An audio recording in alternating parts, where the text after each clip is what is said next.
Аз съм Мартин Карбовски, вие сте в YouTube канала на Мартин Карбовски. Това, което аз се оказа, че не повтарям, а би трябвало да повтарям, не са толкова PayPal и Revolut, където трябва да ни подкрепите, а това, че видеята, които правим в този YouTube канала на Карбовски, трябва да ги споделяте. Споделяйте във Facebook видеята на Мартин Карбовски от неговия YouTube канал. Особено днешното, което започва изключително така разхвърлено, но супер интересно, защото при мене е този човек, без който политическия живот не е много интересен. Сега не знам колко така остана политик в него, или просто революционер, или просто хайдутин, или просто хулиган, но това е Волен Сидеров. Здравей! Хулиган, да. Здравей, да. Хубаво е, че ме представяш като хулиган, макар че аз имам за себе си примерно няколко хиляди текста, 5 книги, да, хиляди телевизионни предавания, срещи и така нататък, но съм известен като хулиган. Това не си известен като хулиган. Има в него един катарзис между хулиганското тяло в политиката, идеята да оправим нещата с малко ританица и кютек, и другия опит да оправим нещата по мирния начин. Аз продължавам да мисля, от малък го мисля, че по мирния начин, като не става, е по-добре наистина да се развикаме, да извикаме полиция или да се държим неприлично, за да обърне някой внимание. Така че неговия метод не ми е чужд, макар че аз опитвам да бъда учтив, защото все пак не съм политик и нямам желание за политически постижения в момента. Но ако нещо ме възмущава като гражданин, бих ви казал съвсем честно, без да му се подмазвам. Бих се държал като Волен, защото ми писна от овце, срещу тебе си извършва някаква несправедливост, те ви кажеш, да, добре, е по мирен път, добронамерено, човешки ще се разберат. Какво ще се разбереш? Тази система, така или иначе те мачка непрекъснато.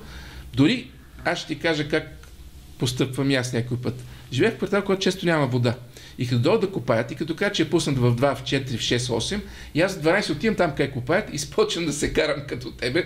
В 12 предоставя са едни момчета, които просто копаят. Те какво са виновни? Влизаш в състава на 325 член. Да, че какво? Хулиганство. Да отида да се карам, хулиганство ли? Да ги питам 5 пъти, кога ще пуснете водата, мама ви мръсна? На обществения ред с особена дързост и цинизъм, както пише тук в моето повдигнато обвинение. Така, вчера ми го разказа. Дай да направим хронология на твоите, да ги наречем хулигански, ако искаш се дразни, хулигански прояви. Откъде да започнем? Ами от Клекшопа ли? Откъде? От този ден ми каза, Денко го започнаха всичко нещата. Клексшопа. Ами добре, нека да почнем. На какво беше първо? Клексшопа е 15-16 година. Тогава ми струпаха 7 обвинения, като едното беше извадено от 2008 година, 8 години преди това. Аз съм изключил звука на мажоретките на кмета на Батак. Ние бяхме отишли, Изключи си звука от колоните, така? Да. Дръпна си някакъв кабел. Дръпнах кабел, защото ние правихме митинг в, така да се каже, в почит на загиналите. Баташките мъченици. Да. И Синодът тогава беше ги канонизирал. И точно по това време кмета прави концерт с мажоретки. Да. Татарат. В Батак, мажоретки. Да. Сторите си неуместно. Да. Абсолютно ме се стори неуместно. Отивах и дръпнах кабел. 8 години това мое деяние стоя замразено в някакво чекмедже на другаря Цацаров. Тогава той беше главен прокурор.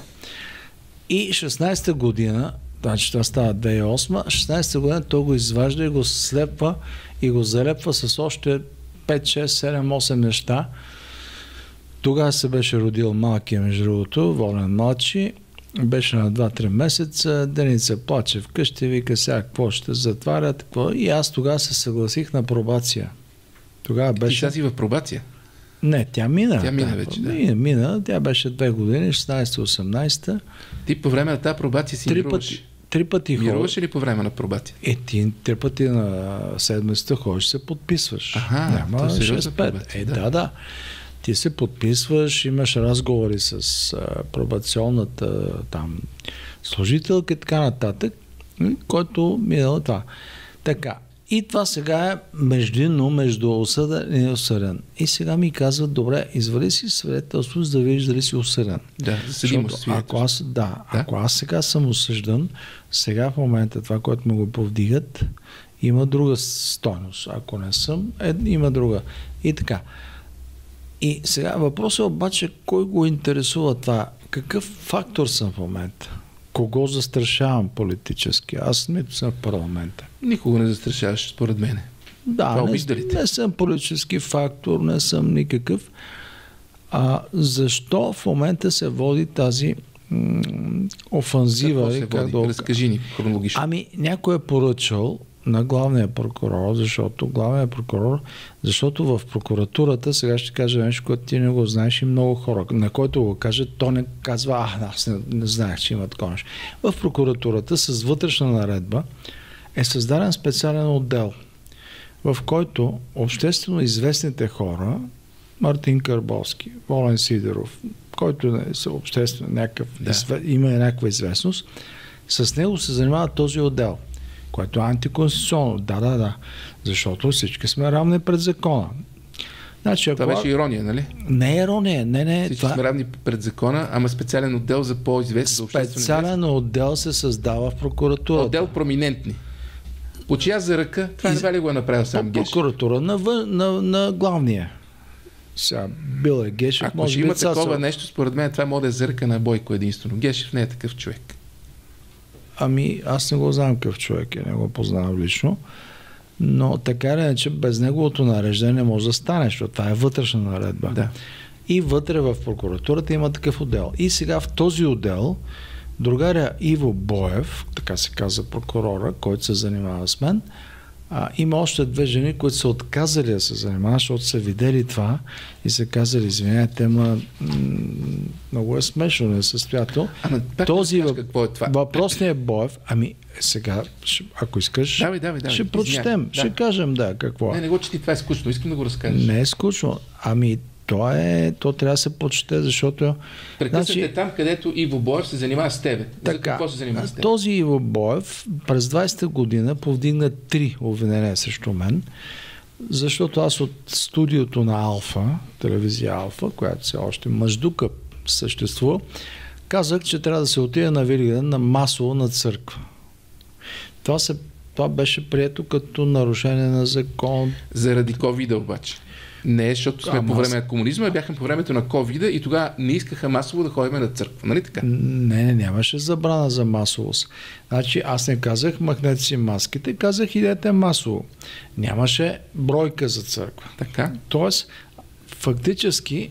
Но беше по време на ковида, това искам да поясня. По време на кулминацията на ковида. Да, така беше. Те се оплашили тогава, че аз тръгвам да правя някаква битка срещу ковида. И ми подигнаха едно обвинение. След 2 дни аз също... Обвинение за пострекаване, за нарушаване на наредби, на закони и прочие. Нарушение.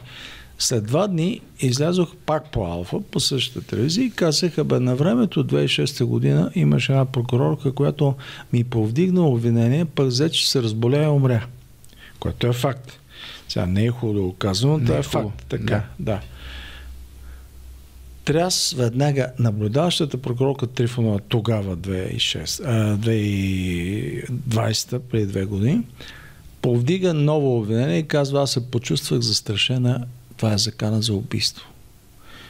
Тъй като аз съм казал, че който ми повдигне обвинение, едва ли не умира. Ще почине, да. Това означава, че всеки прокурор в България би трябвало да се почувства застрашен, нали? Защото аз внушавам заболяване, умиране. Така. Започва това. След това ми сложиха още едно. Всичко това умря по време до съдебното производство. Тоест не стигна до съд, но ми сложиха 100 000 лева парична гаранция. 100 000. Това е 2020. 2020. Да. Само преди 2 години. 100 000 лева парична гаранция. 100 000 лева. Аз се обжалвам в съда и я свалиха до 10 000. Така. И сега, в момента, същия съд, Софийския районен съд, който между другото ме нарича Дочев. Ето тук мога да покажа на камерата. Аз съм Дочев. Даже не са си направили... Дочев е привлечен като обвиняем в престъпление член 2.5. Що Дочев? Не знам що. Нещо копнали се, не са го даже изстрели. Нали? Нещо. Не се старат много. Много не се старат. И определена парична гаранция 10 000 лева. 10. И днес аз се внесох, защото ако не бяха внесъл днес, беше срока минава и примерно в утрешния ден прокурора същия Боев, който аз не го познавам, Ако някой ми намери снимка да се обади, ще го почерпя. Съдът Сидеров ме пише Дочев. Това е положението тук в този документ. А той утре можеше да каже, тогава сменям мярката с задържане по стража. И аз влизам в съответната килия като задържан. Ако не бях внесъл днеска тези 10 000. Как съм ги събрал, ако съм правил, това си е моя работа. Да, ти си обжалвал, обаче те остават в размер на 10 000. И съда казва, те си остават. Обаче пак не каже за какво. Но казва, едното е за църквата по времето на ковида. Обаче на Денко Глу имаш сега на Денко... една изцепка и после имаш нова телевизия. На Денко Глу съм преследвал неустановено лице. Ето го тук. А ти кого там преследва? Ето го тук пише. Ти ми кажи, нищо, че пише. Аз си ходя така. Ти ходиш по улицата нормално. Аз ходя по улицата, както и ти. Влиза някой те среща и ти казва, буклук, майката. И ти казваш, чакай, що ме обиждаш. И така, и почва разправия. Да. Хоп, това вадят телефоните, снимат всичко и почва разправия. Тоест, ти тогава влизаш в този специален отдел на прокуратурата, в който започвате да се занимават за теб, защото ти си обществено известна личност. Некъв отдел за проминентни хулигани. Има специален такъв отдел, на който го каже, всеки вика, аз не знаех. Няма как да знаеш, това не е известно. Възможно ли да не е истина това? Не, истина. Откъде го знаеш? Знам го от юристи, от адвокати, от хора, които са се занимавали. Тоест вътрешна наредба. Добре, може да се провери това. Ти си журналист, мога да го провериш. Знае дали може. Нас вече не ни пускат никъде по институциите. Да. Но Денко Глу там си се скарал с някой и си го преследвал и пак ти е повдигнато обвинение. Да. За какво? За хулиганство пак? За хулиганство, ама лицето не е установено. Не го знаем. Той не е подал жалба, човека. Добре, как тогава? Да, не знам. А кой се е оплакал тогава? Не знам. Прокуратурата сама се е сетила. Да защитава гражданите от тебе. Това също е вариант. Какво? Това е, да. Вече се казва да живее така прокуратура, да бъде... Не се ще го разкажи още да пребъде във времето. Разбрах ли шегата? Следващия случай е в първо районно. Отиваме с екип. С камера на Алфа, даже имаше журналисти. Защо? Да. За да питаме началника на първо районно, кой назначи Симона Радева, тая татуирана служителка, която стана ясно, че е направила чадър върху Семерджиев, той убит 2 момичета и така нататък. Този случай е известен. Така. Отиваме, питаме, викаме, дай да дойде някой. Не. Заключиха вратата. На гишето затварят прозорец и аз почвам да чукам, викам, елате да дойде някой. Как обаче го разкажеш нежно и внимателно, когато става дума за тебе? Ти не чукаше, тропаше, викаше ги, псуваше ги. Не беше ли така? Беше малко по-твърдо им влезе. Сега да си говорим. Не съм ги псувал, ама чак сега, когато отиваш с екип, има журналисти с тебе, имаше още от няколко, 2 медии поне. Така е. Беше Ива Никола, ако не се лъжа, от ПИК, имаше от Труте на журналистка, така. И ние питаме, добре, нека да дойде началника, да дойде някой, ако не го няма началника, някой да дойде да каже как беше назначена тази. Това е журналистически въпрос. Естествено, да. Да. Обаче другите журналисти не тропаха по вратата на РПУ-то, а ти тропаше. И какво като тропам? Може би си забравил, че вече нямаш имунитет, примерно. Може би и така свикна. Между другото, искам да ви кажа, че на мене 1000 пъти ми се е тропал по вратата на институции. Какво има имунитет? Няколко пъти дори си спомням в един дом за сираци. Много искам да те прекъсна. Един дом за сираци сложи колата така, паркира, че да не могат да затворят вратата. Защото те ти отказват достъп тотален. И ти, ако не ги притиснеш, те няма въобще да се занимават с теб и ще правят всички да си свинщени вътре на заключени врати. Като журналист аз осъзнавам, че това не е редно, обаче пък е единствен начин да успееш да малко от малко да ги размърдаш. Защото те са много лесно. Заключват се и довиждане. Значи знаеш. Знам идеално. Да. Въпросът е, че аз не съм толкова агресивен като тебе и не искам да влеза в този отдел за проминението. Значи агресивен. Тогава ставаше дума някой да излезе да каже, защо не излезе някакъв началник и да каже, добре, вижте сега ще ви обясня следното. Не, затвориха всичко. У нас кога се говорят институциите? Институциите у нас не говорят. Те са неми институции. Ама чак сега, ти оправдаваш институциите. Не, аз ти казвам какви са, защото да ги оправдавам. Аз ги мразя по този повод, но те са неми. Ти не очакваш някой да излезе да ти каже на тебе обикновения журналист. Да, очаквам, защо не? А защо не? И аз очаквам. След което излизам на... Чакай да ти разкажа следващата част от случката. Значи аз излизам на тротуара, говоря си с един от моите колеги и в това време ми изкачат 4 души униформени, хващат ме като чувал и ме хвърлят вътре в служебния вход на първо районно и ме държаха 10 часа в една стая, като казаха, че ще бъда задържан. Това какво е сега? Може да предположи. Хубаво, че това какво е според Значи ти само чукаш тропаш, те заключват. Обаче те са се обадили на някой, то тук много тропа чука. Кой е този и някой? то някой, не се сеща между другото, кой е? Шефа на първо, Захарев. Да. Шефа на СДВ, Милтанов. Примерно, защо да не се обади на Борисов? То тук много тропа, какво го правим? Борисов... И някой като Борисов, може да не е Борисов, е казал, я го вкарайте вътре малко да го позадържите. Малко да го охладите. Борисов в този момент не е... Той в този момент и в момента, който говорим, не е, но според мен не се появи при падането на Борисов от вас, не се появиха за разследваща журналистика, институциите да се промениха, нищо не се промени. Да, ти предполагаш кой може да бъде този, който е наредил. Задавам въпрос, не предполагам даже. Някой като Борисов. Я го намачкайте. Да, я го мачкайте малко. Да. И сега тук стигаме до въпроса, до този момент, в който същия, може би Борисов, или Пеевски, или кой друг там. Кой всъщност може да каже на Гешев? Я го намачкайте, защото той много знае и много се прави на интереса. Зависи, става дума за Сидеров, е важно. Кой може да каже на Гешев, ако въобще някой може да му каже нещо? Айде да разсъждаваме. Ти разсъждавай. Да, разсъждаваме. Според мен е Борисов, защото той е на човека, на който му писах SMS-и и му казах, че той не се отнася добре към хора, които са били коректни. Към него? Да, имам ги тези. Ти си бил коректен?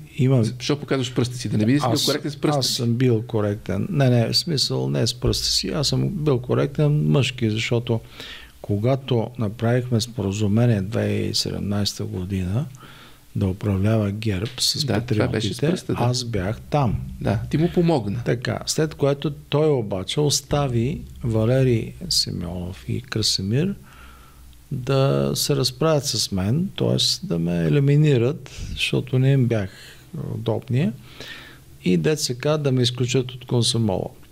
При което, нали, аз го питах... от властта, махнаха те от масата с баницата. Така, не, баницата, какво значи баницата? Добре, продължавай. Окей, добре. Аз бях в парламента, те бяха вице-премиери. Така. Това е друга, нали, друга баница. Друг достъп до баницата, да. Той ги остави тях да са в баницата, а при мен си замълча и каза, това са ваши вътрешни работи. Значи, когато правихме споразумение за управление... Това съм го чул и друг път за Бойко. Той уж така ти обещава нещо, после оп, намачкват някакви други, така вие се оправите там. Точно така, да. Това е негова черта, т.е. негова, как да я кажем, подла черта на човек, който се измъква от ситуации. Той по този начин е похарчил доста хора, които му бяха верни. Аз помня Искра Федосова, Цецка Цачева. Ти си признаш, че си бил верен на Борисов.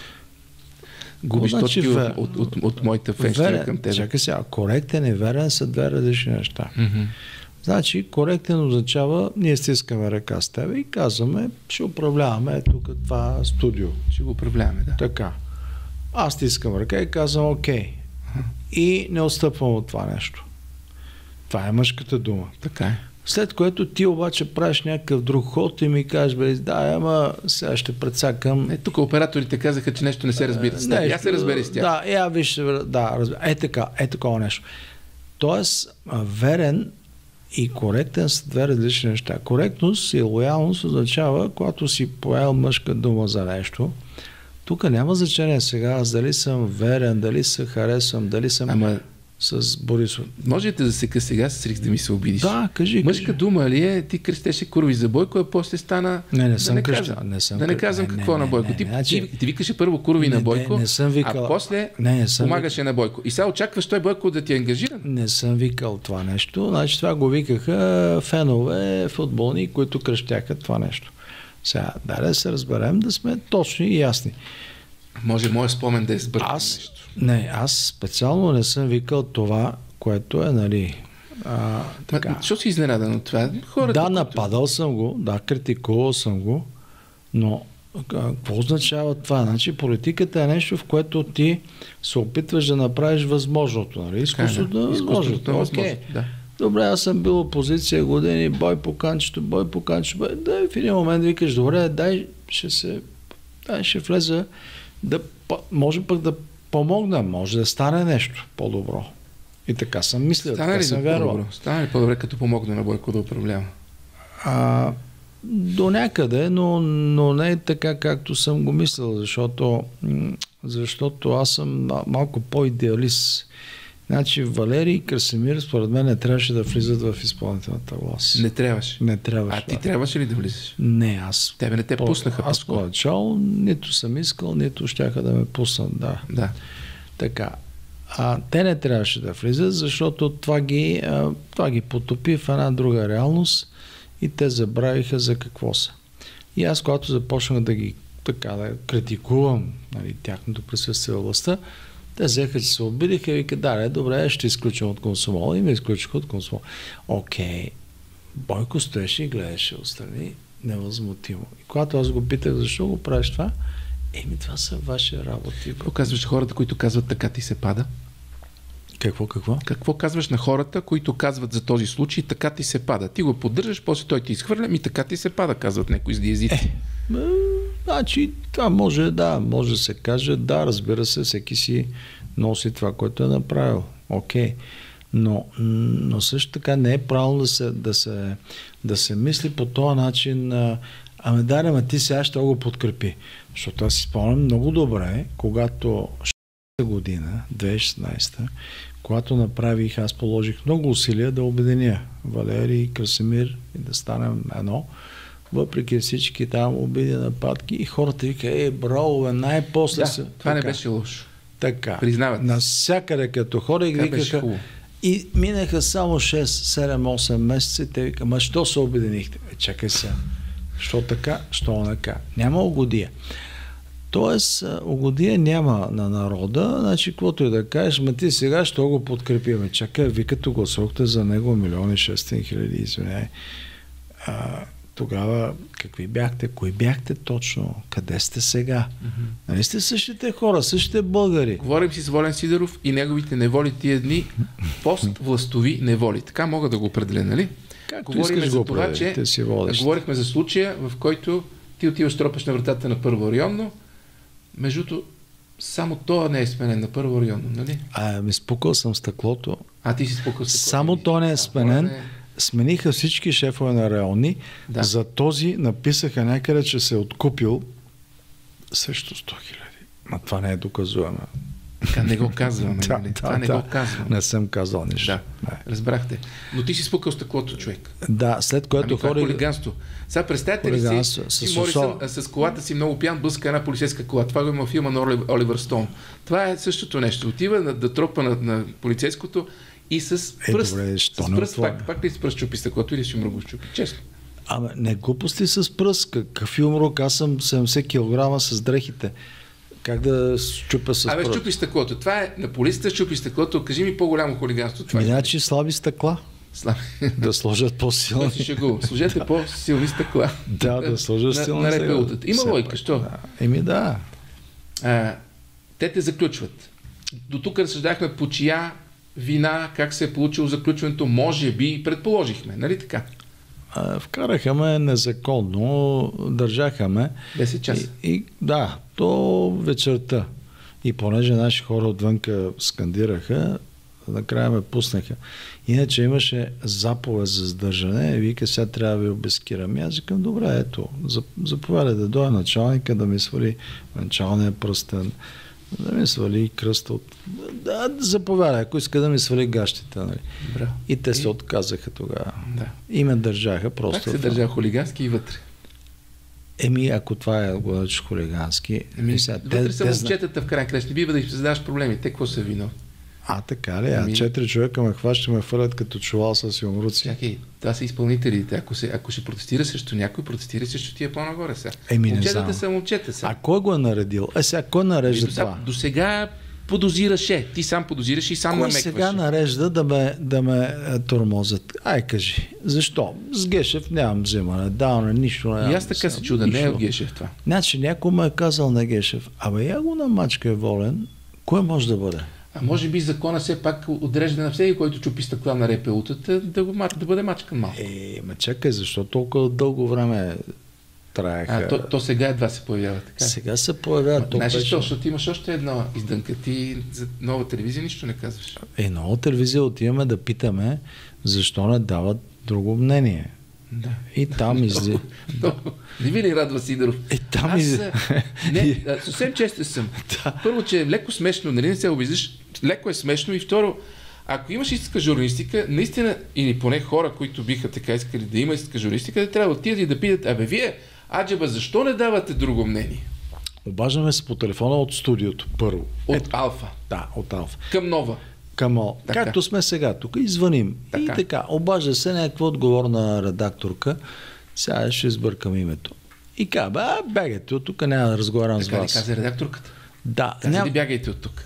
Не е казал. Няма да разговарям с вас. Да. С вас не разговарям. С вас не разговарям. Това е имаме го записано. Да. Okay. И към така ли? И отиваме там. И към добре, ще отдолем на място да разговаряш на място. И започва една каскада, братче. И излиза една репортерка, излиза други. Единия вика... ти пак тропаш по вратата? Не, аз влизам, викам... А ти влезе вътре? Искам... Къде влезе? В нюзрума, в асансьора? В Нова телевизия. Но... Да, аз съм влизал там 10 път. Да, ясно. Бил съм гост сега. Ама къде точно не знаеш? Не отиваш в студиото? Отивам в нюзрума. Стигнах до нюзрума, да. И излезе една репортерка, излезе един друг, почнаха да се разправят, да говорят. Имаме го, това го имаме като запис. Ти говориш най-много от всички и ти ги нападаш така. Добре, ама нападам ги, аз питам. Ти се едно ще кажеш, че те сте нападнали в много. Задавам въпроси. Добре. Викам, защо така, нали? Защо не допускате чуждо мнение? Друго мнение, трето мнение, второ мнение? Примерно, как може да се срещнем с тази редакторка и така нататък? Не, няма. Излизат някакви хора, един е с маска, другия без маска, това беше такова. И накрая се оказа, че аз на един съм бил дръпнал маската, а на другия съм го бил ритнал по крака. Сега, извинявай. Дайте малко на мен така да се посмеете, защото сега хулиганство си е това. Няма какво да се лъжиме. Макар, че на мен ми е симпатично, не знам на вас дали е симпатично, не за друго, не защото той е прав, а защото на целия офтизъм в тази държава е хубаво някой път да дръпне маската на някои бюрократи. Продължава.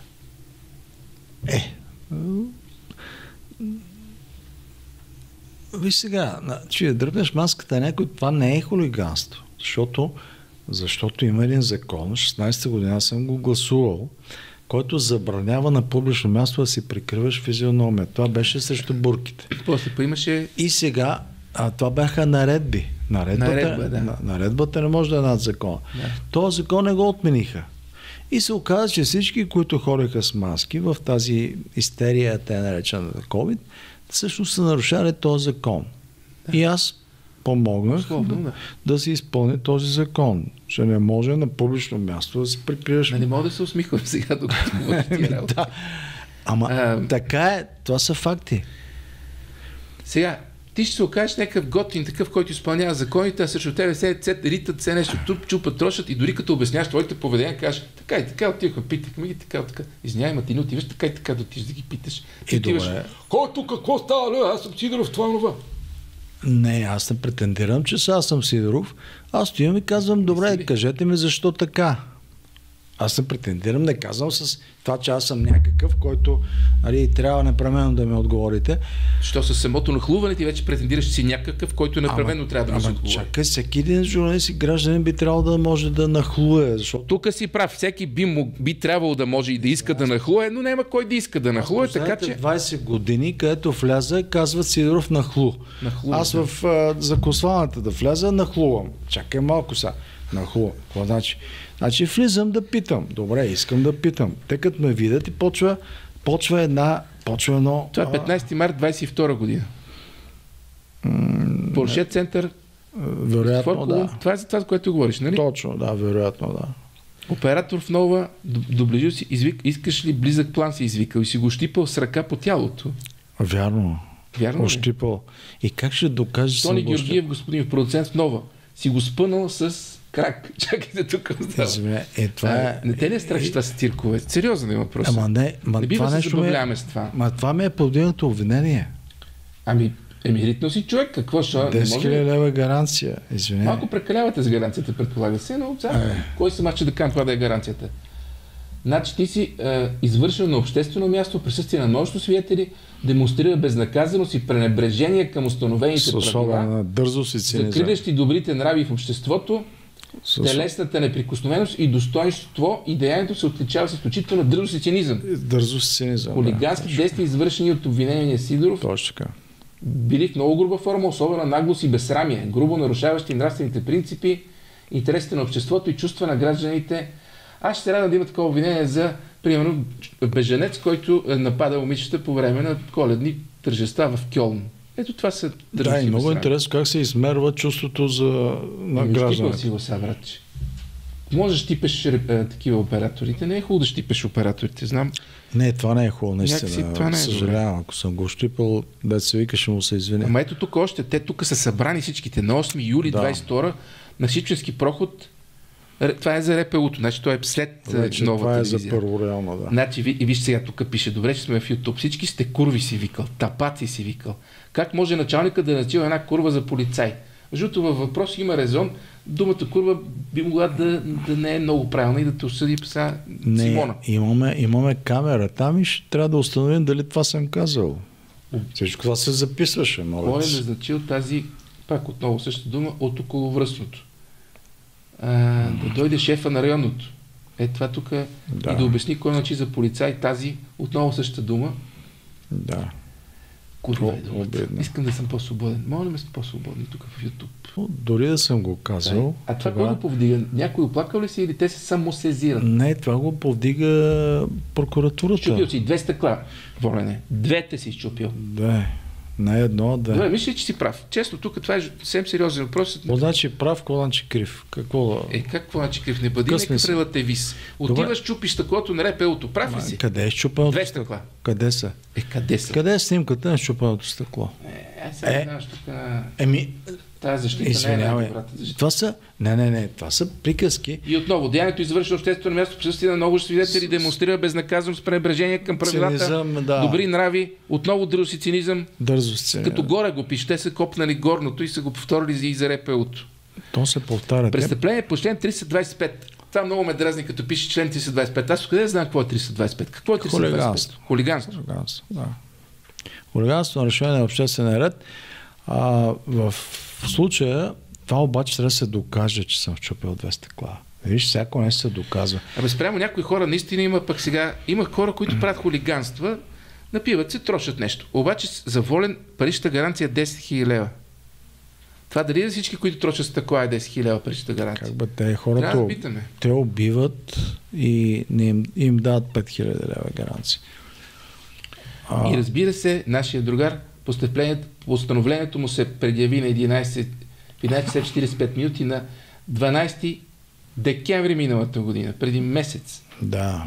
Лично и в присъствието на защитник Ивайло, така.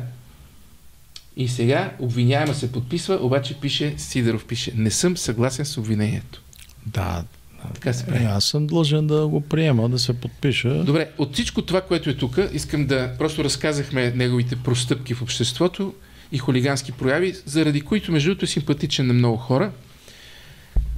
Не смяташе, че битността ти на политик се променя в битност на хулиган, който дори вече не е политик и дори вече не е журналист, толкова колкото само провокатор и то на дребно. Важен е въпросът. Не беше ли по-добре да си останеш политик с малко повече така достоинство, да не буташ? Какво значи на дребно? Чакай сега. Да се интересуваш кой е назначил въпроса. Това е много хубава журналистическа работа, да.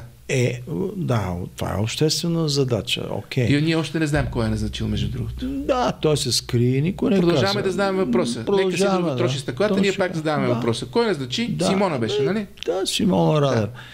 Да питаш нова телевизия, защо не дадат друга различна гледна точка, също е... Какво е това? Защо не те подкрепят от ДБ? ДБ крещяха кой назначи Пеевски, кой назначи Пеевски. Ти на много по-дребно престъпление би могъл да кажеш кой назначи Симона. Нали така? Да ме подкрепят. Да, но те не те подкрепят. Би трябвало да на същия принцип, ако бяха принципни хора. Аз съм написал една петиция, която съм до всички парламентарни групи. Те четем ли? В която, не, тя е дълга, но там обяснявам. На президента на България, председателя на Народно събрание, служебен премиер, главен прокурор, председател на ВСС Крум Зарков, министър на вътрешните, министър на правосъдието, директор на дирекция инспекторат, ВСС, даже до Шалом стигам. СБЖ, Amnesty International, БХК.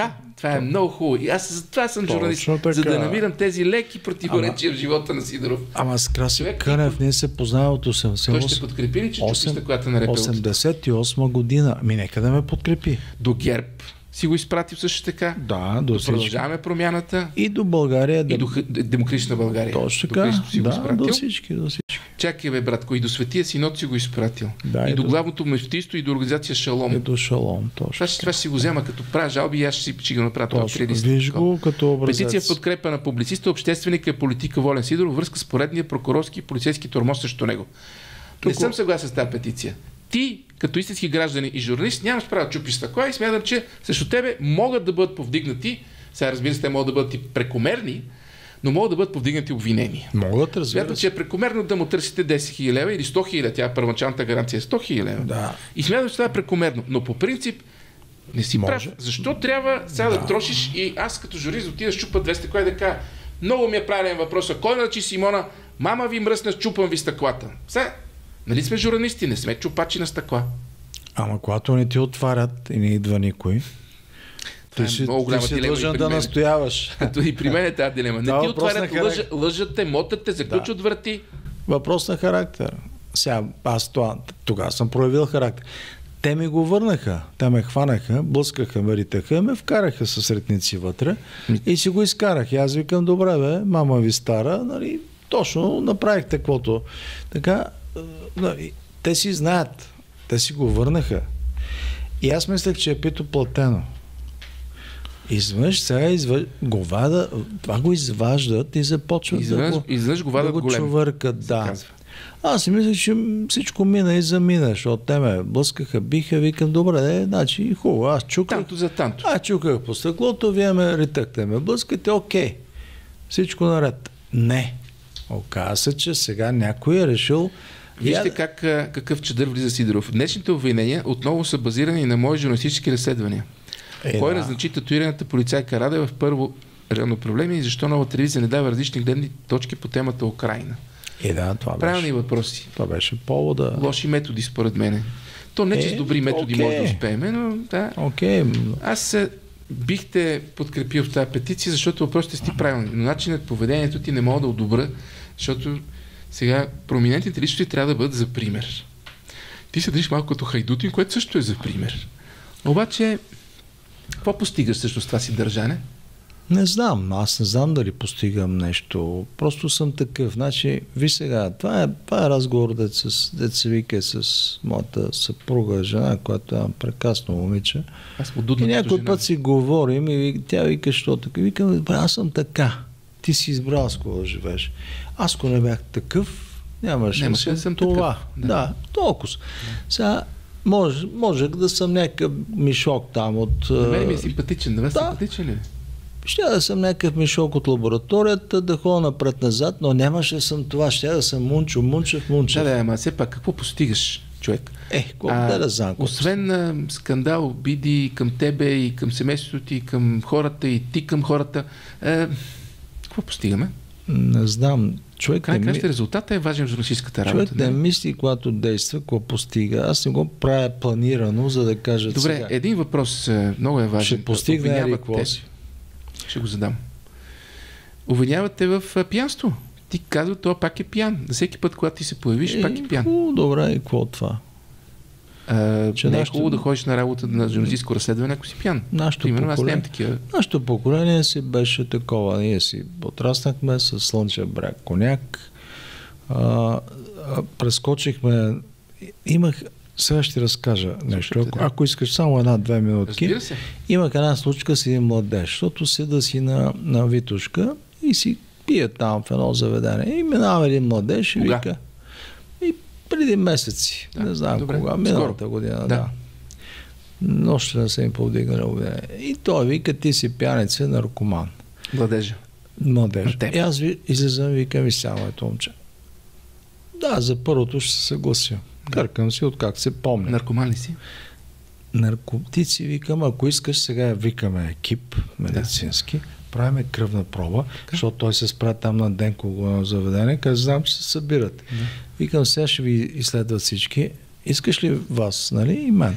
На мен ще намерят 16 промила. Но аз нито карам кола, нито нищо. Нали? Тебе ще намерят 16 промила, това ли каза? Примерно, казвам, сега, шегувам се. Да. Казвам, нали, окей. Къркал съм. На тебе, няма да ми намерят обаче нито 1 милиграм наркотично вещество. На тебе обаче. Значи за пияница сме съгласни, за наркоман не сме съгласни. И той мисли и вика, добре да извинявай, ама така говорят, викам, те му говорят много неща, но не е вярно. Значи, извините се, човек. Извини се, да. Той беше много по-млад. Да. Викам ви сега, може да говорят много неща, но нашето поколение прескочи този порок, така че тия всички глупости, които ги пишат, че шмъркаме, че нещо такова, това не са верни. Аз просто имам една енергия, която ми е дадена. Пиенето при нашето поколение, ти също си горе-долу част от това. Ти знаеш, това е социалното общуване. Аз съм бил на една маса с Джагаров, с Левчев, с Вики Пасков, с Ицо Калчев, с хора, които... Съгласен съм за социалното общуване. Да. Ама под влияние на алкохол се прати много революция. Алкохол не е нещо лошо. Всички тези общувания бяха на маса с пиене. Значи, не може да кажеш, че тези хора на изкуството, на творчеството можеха да седнат без пиене. Тоест, нашата младост мина в едно такова общуване. Но това е общуване, това е социален контакт. То не е така, сядам, сега да се напия, нали, тапанарски някъде в... нали. Не е ли така? Че не е така. Повечето хора се напиват тапанарски в тази страна. Не. Що ние с тебе не, това е общуване. Това беше комуникация, това беше нашето поколение Сугарев, Владо Левчев, Румен Леонидов, Ани Илков, с които общувах. Това са моето поколение. Да, ние с тях ме изпили страшно много. Може да нещо, слиза да се разсърдиш. Виж как така съм много предпазлив към него, защото искам да съм добронамерен. Днеска пил ли си? Да, защото е 2 часа и половина. Не е прието, не е обичайно да се пие в 2 часа на обяд. Глупости. Кой го каза това? Обществена норма. Не споря с тебе. Аз бях приятел с Христо Калчев, който започваше да пие от 10 сутринта. Да, той беше писател, ти си политик и на тебе са надеждите на много хора. Аз също съм писател. Ти си политик, надеждите на много хора бяха свързани с тебе. Аз съм писател също, написал съм доста текстове. Може ли се каже, че политиката те уби като писател и те превърна в пияница? Политиката изтощава, тя е много жесток занаят. Какво ти кажа? Тя унищожава чувствителните хора. Да. Този, който е тепегиоз, той, който не има пука, който е с дебел гьон и кожа, на него не му пука. Да. Аз съм от това поколение, аз съм от тези хора, на които им пукаше. Аз всъщност влезох в политиката, защото бях призован, защото ми казаха разни хора, давай да направим нещо, за да действаме. И аз им повярвах. Кой те призова? Хора от страната. Айде да направим обикновени хора? Да, обикновени хора. Всеки ден, когато правих предаване. И мен ме призовава това, че няма да правя нищо, сигурно го знаеш. Ме е страх да не почна да пия много. Така, да. Неизбежно е това. Политиката унищожава хората. Това пазете журналиста Карбовски, защото и аз някой път си мисля, като не върви и не може да прави журналистика, отивам да се сбия с тях, правя една партия, точно на неговия принцип. Край краищата той е правопроходеца. Имаше предаване, харесаха го много хора това, което говори, той говореше честно в СКАТ и в Алфа. И в един момент обаче политиката го хваща, на мачка го фана месомелачка и излиза човека, който пие от колко часа. Не те критикувам. Питам го, за да мога да видим кой ще осъди, кой ще ти вика браво. Това няма никакво значение. Виж сега, няма никакво значение. Въпросът е какъв човек си и как се чувстваш. Има значение. Ти се чувстваш малко набит от политиката, прибит, щупен от политиката, да не го каже обидно. То няма начин да не си същети. Не може да излезеш от политиката без щети. Бойко, какви щети понесе политиката? Влез да ти Има. Той има щети. Не го гледай, че се прави на... Да, има щети. Той е доста ощетен и според мен в момента живее в страх.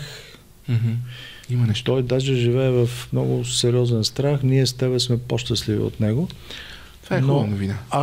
Ако речеш, ако кажеш, понеже ти казваш и тебе те призовават, аз го знам това нещо, чакали са ме пред скат, после Алфа, там монитор, където работих, хора ме чакаха долу на изхода.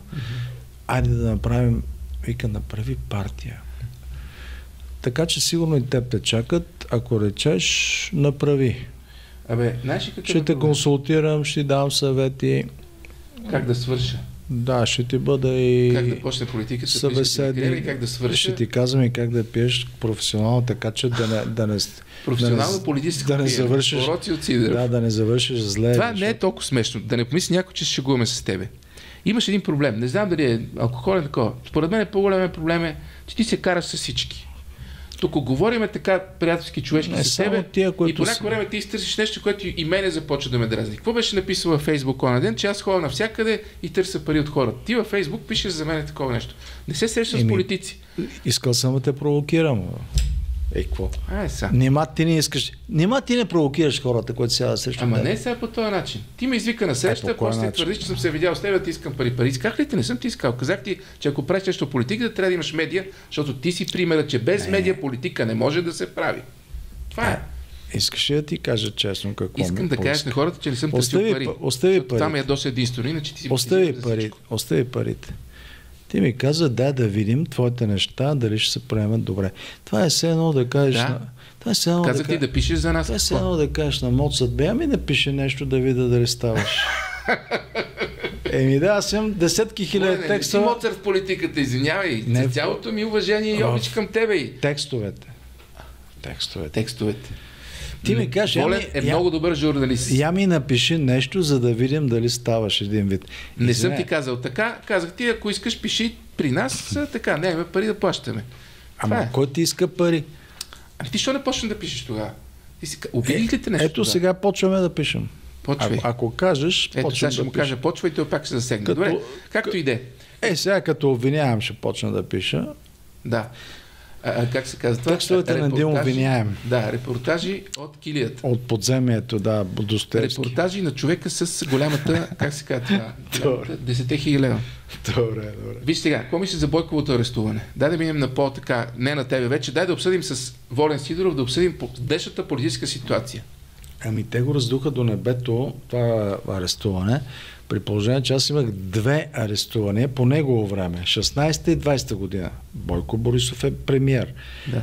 Незаконни бяха обявени и двете. Така. Обаче никой не говори, не каза, Сидоров го арестуваха незаконно. Бойко Борисов незаконно го арестуваха.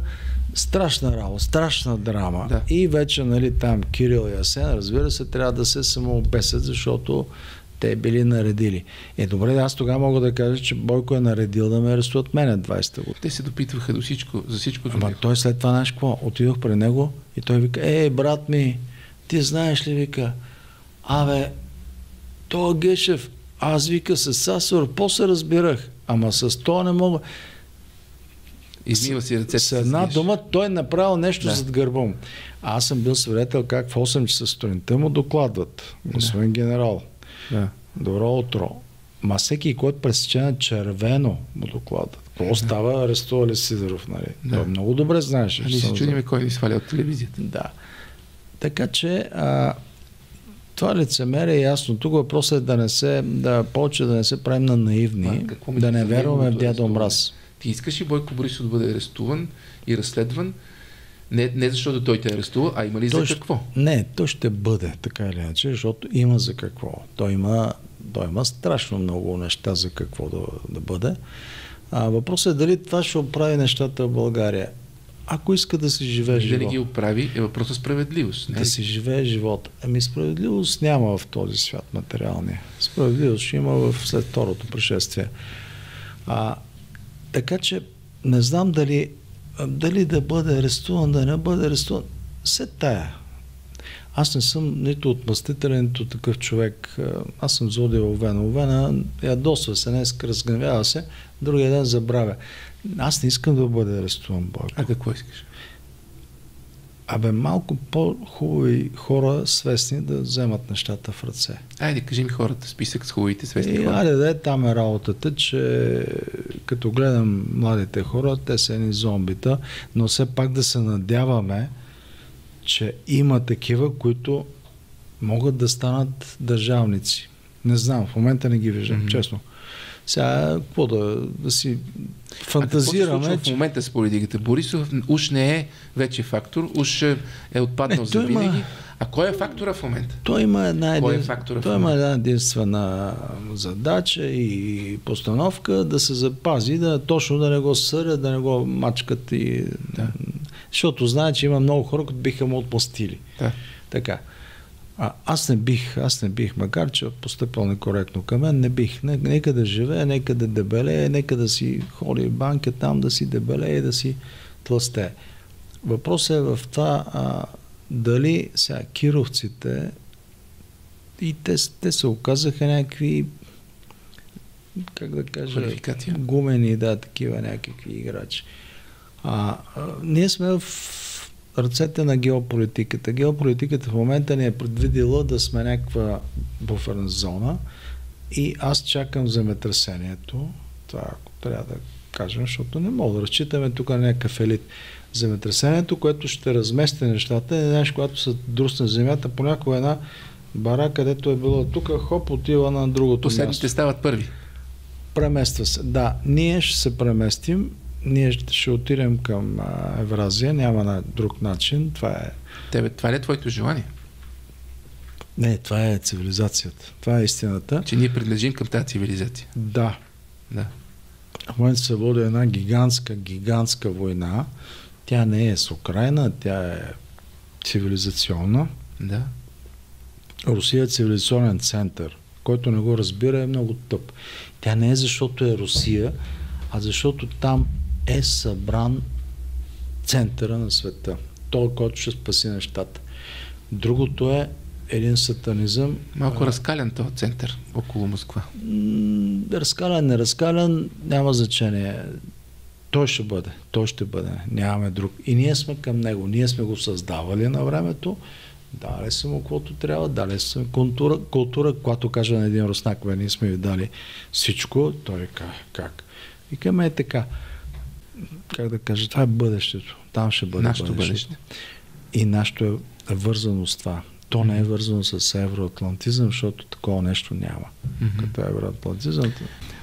Все пак в момента, ако приемем, че сме в зоната на американците, кои са хората на американците, които ръководят тази страна? Не, няма. Тук няма хора на американците. Значи, тук са такива, които привидно са към американците, казват ние сме ваши, но в същото време ще кажат ние сме ваши към всеки, който дойде, нали? Който дойде от Орлов мост или от... Който дойде от север, примерно. от площад Македония, няма значение. Самите американци, според мен, не ни смятат за зона, те ни разглеждат като фронтова линия. Ние сме им важни, защото сме близко до техния враг и ни разглеждат като това, което могат да използват. Аз 2006 година правих протести срещу американските бази, изпратиха 3000 полицаи. В България има 60 000 полицаи, 20 000 армия.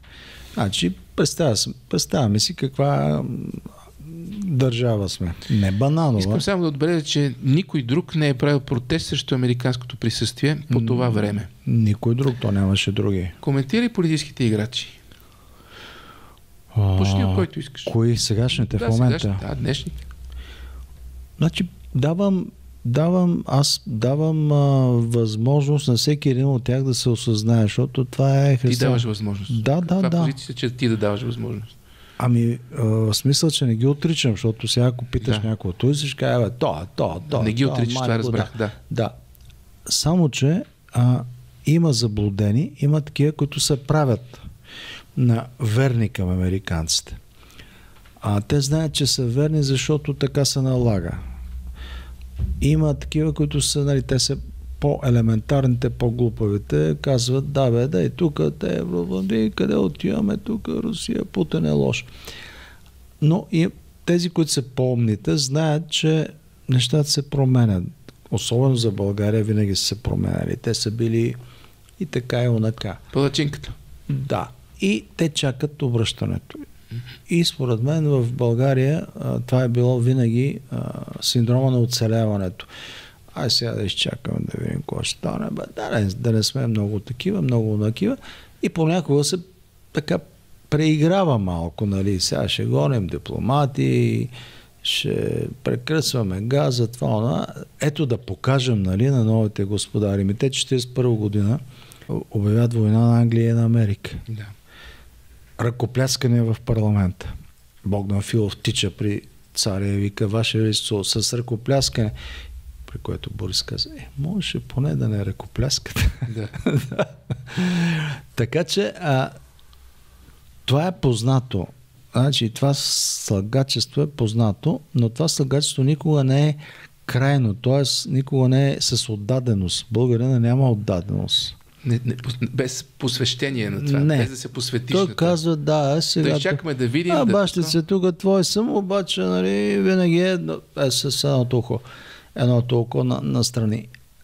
И сега е така. Според мен, българския елит, доколкото има такъв политически, а той има, защото има, не е да няма, той изчаква. Умните хора в този елит разбират, че в момента има разместване световно, геополитическо. То няма да свърши. Тая година ще почне да се оформя. Това, което наричат война в Украина, то тя няма да свърши бързо, елементарно. Тя ще свърши с победа, естествено, на евразийската, т.е. руската част.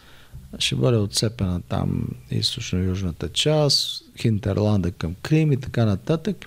И няма къде да ходи Запада. Само, че Запада ще трябва да се измъкне с някакъв имидж. Пак да не загуби реноме. И ще тръгна да се споразумяват нещо. Но само секунда, това ще стане чак втората половина на тази година. 23-та. Да. Една вметка. Волен Сидоров се наричали фашист. Вижте как говори в момента проруски.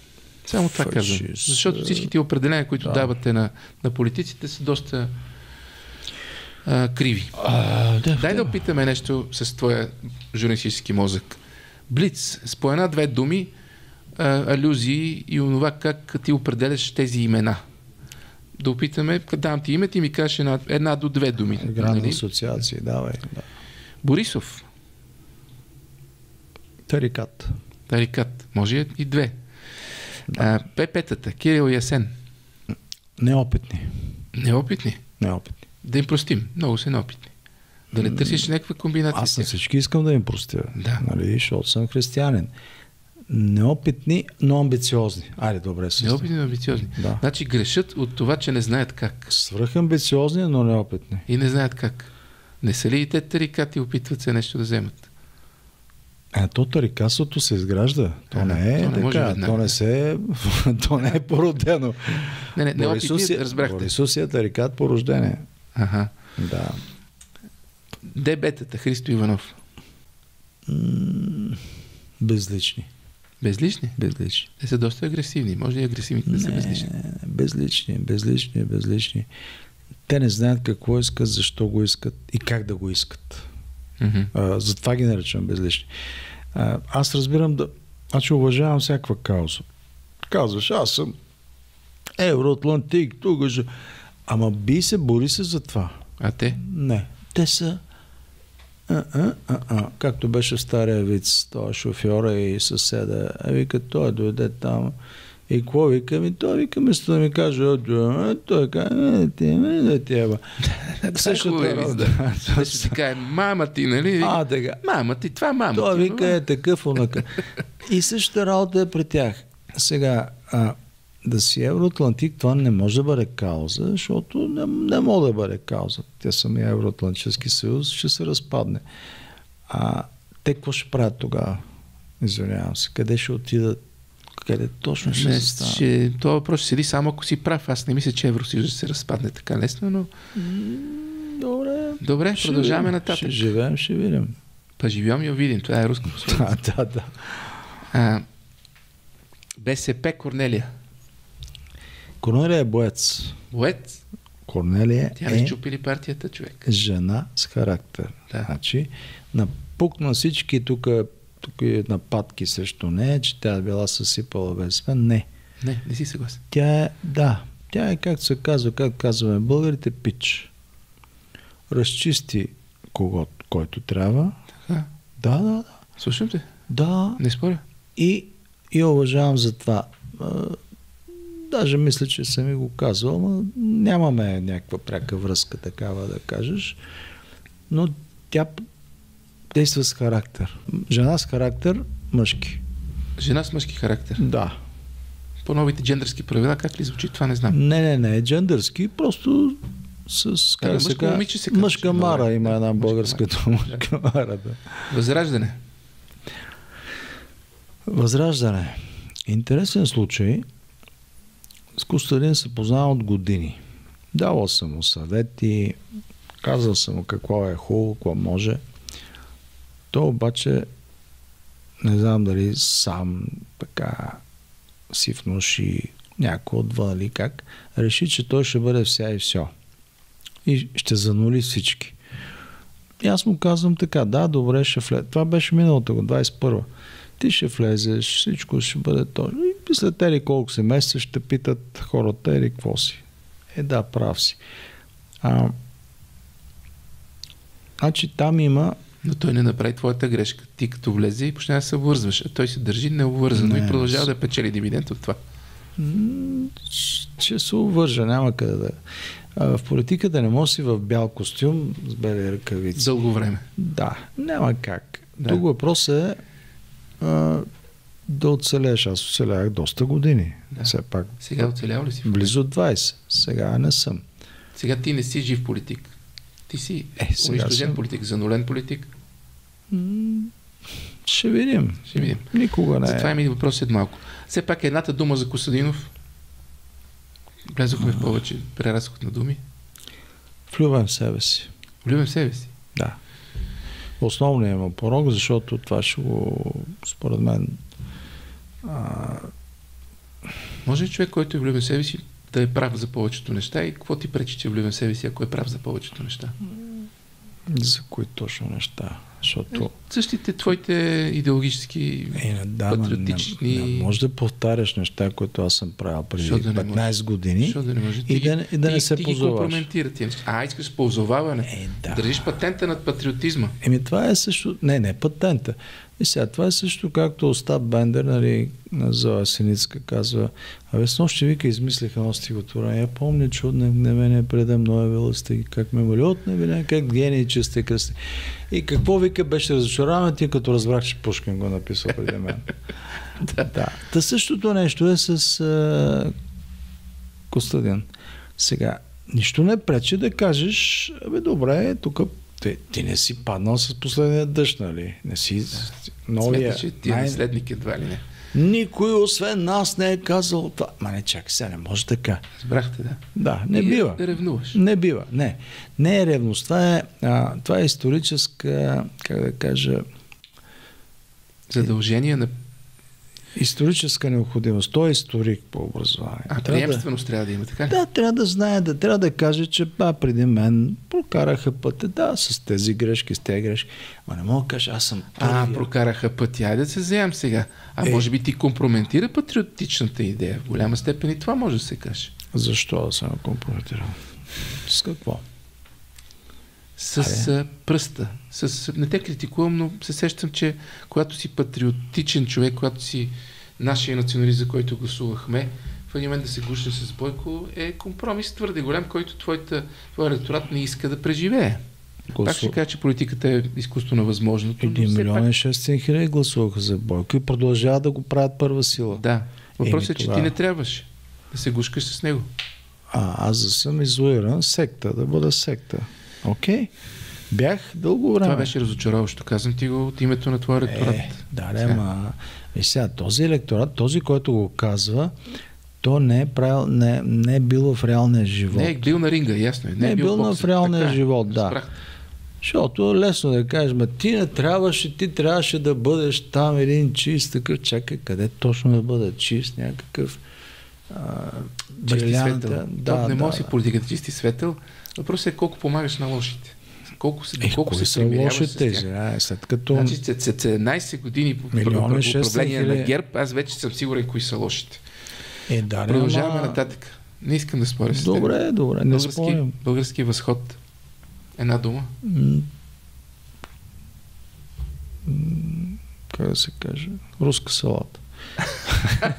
Сега и викат салата Оливие. Оливие, да. С месеца, там между другото има един от моите кадри, беше при мен в младежката организация. Няма лошо, аз съм посял навсякъде. Приемственост. Да. С Янев се видяхме, той им седна веднъж, видяхме се тук в Радисън, седна човека уважително, но както викаше баба ме, ни слади, ни блажи. Mm-hmm. Тоест не можеш да разбереш какво всъщност е и защо.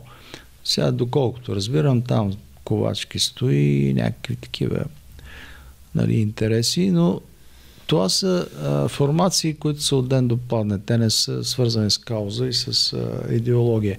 Тоест, за разлика от мен, който мога да ме нападне, някой ти националиста изневери на идеите, никой не мога да каже нищо. Поне си имал идеи, разбирам те. Да.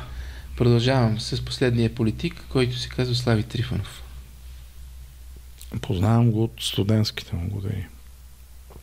Имах едно гадже, живееше на Езрак Йосиф, Мими от Плевен. Беше много на 80-те. Звъниш отдолу, тя хвърляше ключа беше станала на осморка. Тя беше в музикалната академия. Това ще го разказваш? Да. Защото там се запознах с Слави. Да. И тя вика, сега ще извикаме Славчо, Годжи и там още кой. И те идваха, разказваха вицове и си тръгваха. Така.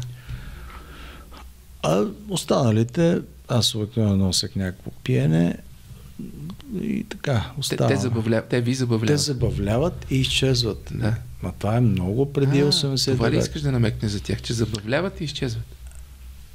Ами, тогава това ми беше първия спомен. Сега след това той е супер амбициозен, нали? И така. Но разбира се, много поръчки прие. Той още от началото започнаха да ме окарикатуряват мен. Аз там заведох дела, съдих го. Сега той не се подиграва само на тебе. Това си беше политически шаржове си бяха. Подиграваха те се. Има нещо велико, което правеха.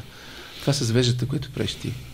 Нали знаеш това тик с веждата? В момента една ти вежда е много по-висока от другата. Да, Иван Куликов ме имитираше, да. Не, там ми бяха сложили думи, които аз не съм произнасял. Циганите на сапун, това не бях го казвал, така нататък. Затова иначе за шаржовете не. Да. Шаржовете окей, да, разбира се, ти правиш шоу, скетч, да. Тук въпросът, че, нали, така. Но какво да кажа? Смятам, че не е кофти човек, той има някакво мъжко достоинство, иска да бъде, нали, така и така, да го играе така самурая, нали, обича тази поза. Да. Но живота му предлага разни изкушения. И то намекваш? Какво? Питаме се да говорим свободно. Тук, ако намекваш нещо... И не може да го кажеш, не го казвай. Но ако... Не. В смисъл, че никой не може да бъде такъв черно-бял. Аз съм примерно самурая. Той примерно иска да играе ролята на самурая. Да, ама не може си само самурай. И то не е в този театър. Театър е неподходящ. Порякал си то, ред ми е чените в кугната и самурай, ред ми. Така че, какво ти кажа? Думичката за в някакъв смисъл го съжалявам. Може би, защото го сравняваш и със себе си. Ти по-дълго игра, а той танцува само едно лято и сега и двамата сте извън борда. Той много дълго време се канеше да влезе в политиката. Още Гергьовден, аз си спомням 2001. Тогава с този с Любо Дилов, с Краси Каракачанов искаха да правят. Тогава обаче дойде царя. И аз си спомням, сега ето разказвам нещо, което май не съм го разказвал. Краси Каракачанов, спомням един купон на 24, това е 2001. Абе, вика царя, идва тук, вика, какво ще кажеш да разтурвам ВМРО? Викам, как ще разтуриш време? Това е, викам, столетна организация. Краси е казал да разтурваш ВМРО. Питаше ме като, нали, аз тогава съм журналист в Монитор. Да. Като човек, който, нали, от анализ разбира и така, викам, не го прави. И те тогава направиха едно обединение и не им стигна малко да влезат. Аз бях това обединение, да. Да. Може би да, ето, знаеш. Тогава вече, нали, царя отнесе всичко. И той не можа да си намери. След което явно се излобял, защото аз 2005-та влязох с злом, дето се вика. И така. Но това е живот. Аз мисля, че нито то, нито аз храним някаква злоба един към друг. Напротив, смятам го за мъж. Да. Достоен мъж, пич, с своите си особености, както и аз съм. Свършен ли е Слави? Не ми отговаряш.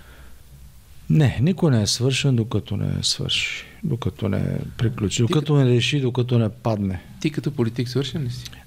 Не. Много съм изморен от всичко, което ме се е случило, но докато не си паднал, освен това сега имам 7 годишно момче и трябва да го изгледам, докато не се откажеш от живота, ти не си свършен. Ти сам трябва да се откажеш. Романтично погледнато е така. Най-важният въпрос от тук нататък, след тази поредица, е с кого би участвал Сидеров на избори? С кой му се ще? Имаме в момента контакти с русофилите, с Малинов. Русофилите? Да, Малинов. Те са 2-3 партии там, които са такива прокомунистически. И между другото са по-честни. Ти си антикомунист човек. Не съм антикомунист. Ти си честна демокрация, човек. Какво значи антикомунист? То всичко така се извъртя, че моля ти се, да. Става дума, че в момента остави мани комунизъм, антикомунизъм. Става дума, че в момента се разместват пластове геополитически. Наистина. Да. И сега всички тези, които пеят песента Евроатлантизъм, ние тук, нашия избор е като пионерчета. Те ще бъдат просто пометени? Ще се чудят какво да кажат след известно време. Ще кажат, ще се прехвърлят друга партия, ще обърнат палачи. Нещо ще обърнат, да, както се е случвало в България. Тук не е просто обаче да обръщаме палачинката или пък аз да кажа, видяхте ли, аз бях прав. Не. Тук въпросът е, че България си принадлежи към една част, която е евразийската, а тази част ще стане истинската, важната част от света. Западна Европа, тя в момента вече приключва. Основните компании се изнесаха в Щатите, в Китай, разрушиха я икономически, и то не Русия, не Путин, Щатите ги разрушиха и ги искат като пазар и като работна ръка. А те не са свикнали, те са свикнали висок комфорт, добър комфорт. Те са колониалисти, те ръководиха света. Да. Ние знаем 2200. И ще дойде момента, в който германци и французи ще идват в България да се заселват в селски къщи, защото долу в мазето имам буркани с месо, с зимнина. Повечето селски къщи в България няма буркани вече с месо. Има. Има възможност. Има, да. Ракия е сложила такова, сложила е бъчвата с вино и те тук ще идват като в рай, като в място, където можеш да живееш, има дърва, можеш да си запалиш печката. Сидеров пророкува. Не вярвам, че така ще стане. Добре, ще видим. И ще видиш как ще почнат да идват тук като в спасително място. На нас не се струва, вероятно, защото все сме свикнали да се изживяваме. Да сме най-зле, да. Като бедни, при нас да се спасява. Да, като бедните такива, нали. Да. Не, напротив. Ние сме бедните родини, при които ще се спасяват французи и германци. Това казва Сидеров. Да, ние сме в момента за завиждане.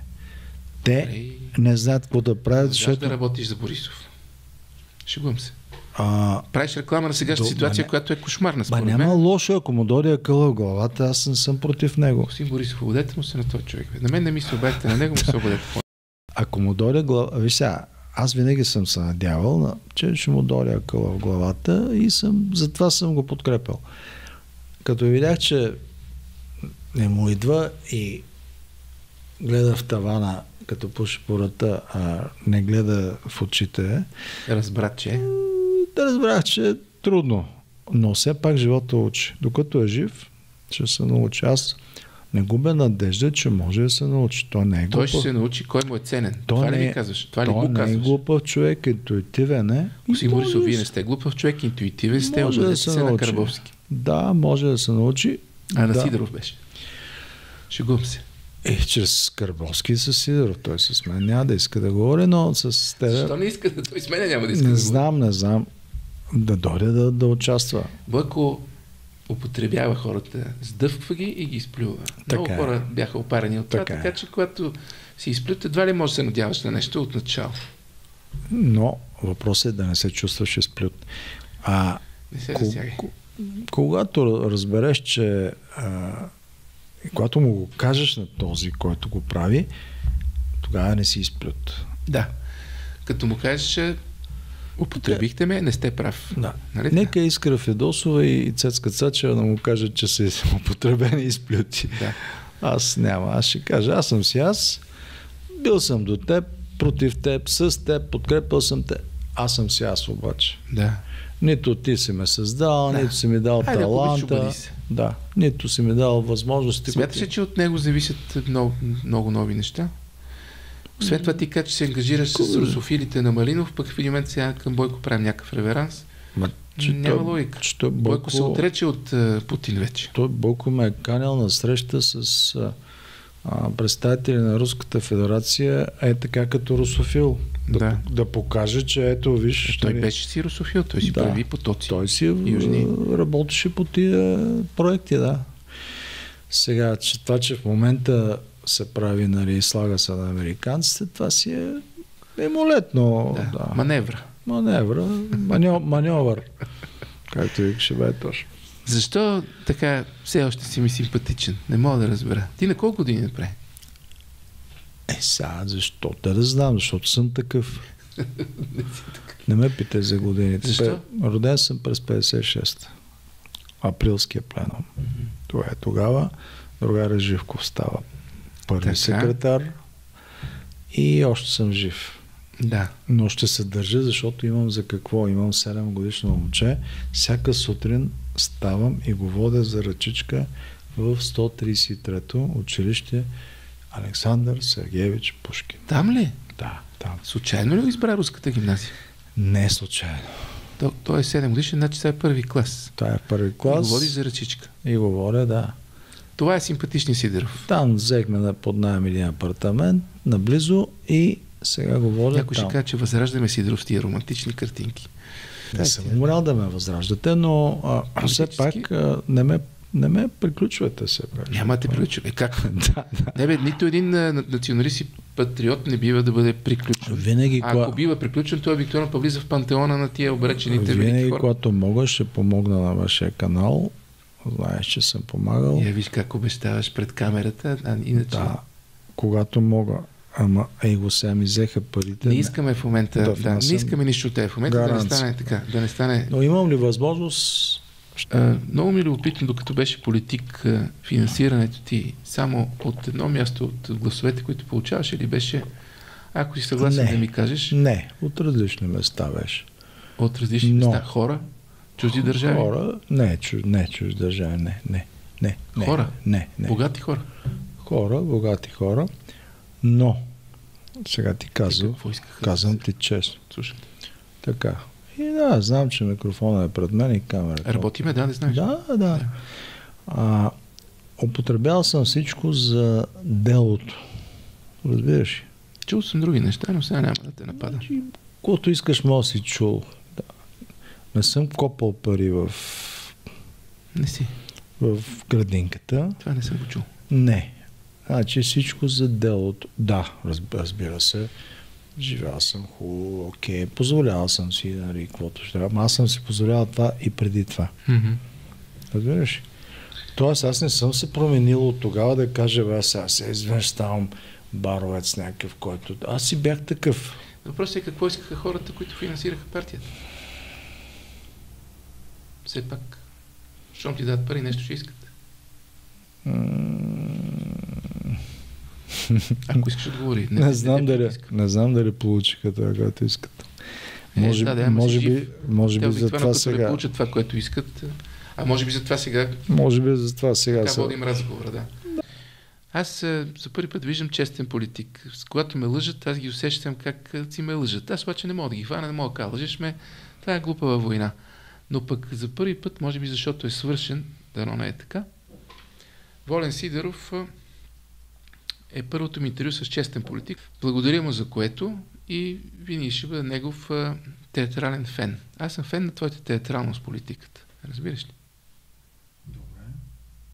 Във всяка политика има театралност, да. Така че... Мислиш, ти прекаляваш, малко истерична я правиш, но пак е готино. Няма значение. Не за друго, защото много е важно човек наистина да не търпи това, което му се случва. Иначе просто сме в едно робство перманентно. Дали е турско, дали е руско, дали е фашистско, дали е американско. Добре. Добре, благодаря ти. Добре.